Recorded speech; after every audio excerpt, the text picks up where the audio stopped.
তাড়াতাড়ি গেল এইটাই বড় কথা।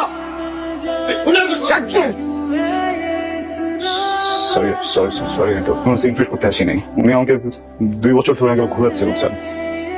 আমাকে কি যেন একটা ইম্পর্টেন্ট কথা বলবে। আমি 2টা বছর ধরে ঘুরতেছি। 2 বছর পরে উনি হঠাৎ করে আমার হাতে বিয়ের কার্ডটা ধরে দিয়েছে। আপনি বলেন এটা কি ঠিক? বলেন প্লিজ। আমি শুনে এখান থেকে চলে যাবো। আমি কোনো সিক্রেট করবো না। এদিকে তাকান। ভালোবাসি। কি বললি তুই?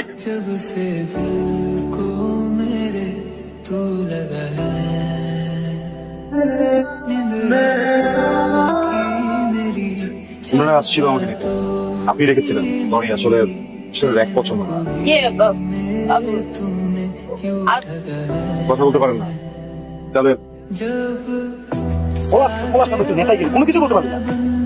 কি করছি আমি? এটা আমি আমার তো কিছু করার কথা ছিল না ওরে। মারার কথা ছিল তো। রাইট, মারার কথা ছিল। আমি করলাম না কেন?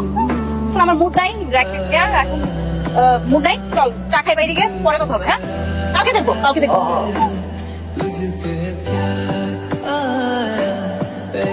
বলেন। না করি কালকে আসলে খুঁজে নিয়ে আয়। আমি ওই দিন কিছু করতে পারি না, কিন্তু আজকে আমার মুড আছে। আমি আজকে just ওকে পাইলে আমি যে কি করবো। ওকে স্ট্রবেরি ফ্লেভার তো বেশ সবাই খেতে ইচ্ছে করে। এরপর থেকে যখন আইসক্রিম ইচ্ছে করবে হেজিটেট করবে না, আমাকে বলবে না মেনে দিতে।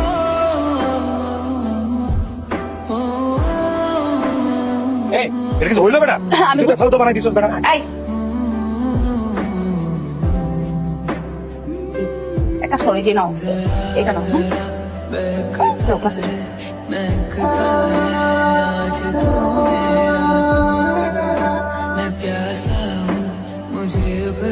মামা পুরো মাঠ তো খালি, কোনো পাখি নাই।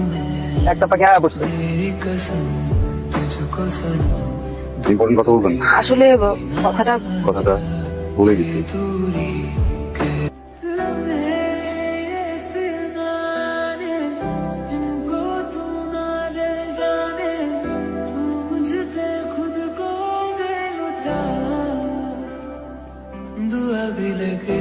আপনাদের হেল্প দরকার।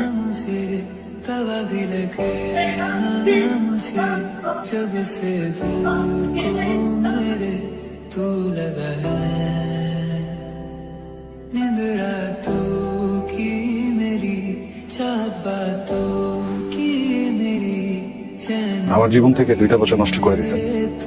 আমি কখনো আপনার জন্য শান্তিতে ক্লাস করতে পারিনি। ক্লাস থেকে বের করে নিয়ে আসছেন। আমি কখনো ফ্রেন্ডদের সাথে ঠিকভাবে আড্ডা দিতে পারিনি, সেখান থেকেও নিয়ে আসছেন।